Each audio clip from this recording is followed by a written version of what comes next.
Hey, check this thing out. I am going to show you how to make a C-bite. What do you call this? I don't know what you call this. This is a looped spring, I suppose. Lots of fun to play with. Good fidgeter. We're going to do this with 48 C-bites, 24 green, and 24 lime. First thing I'm going to do is connect the hooks together so that the dovetails are both on the outside. Do that 12 times with these.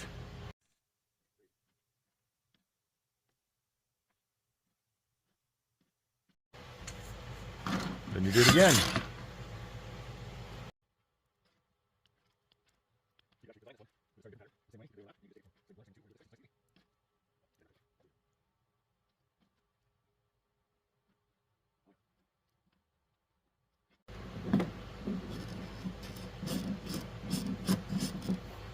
So watch here.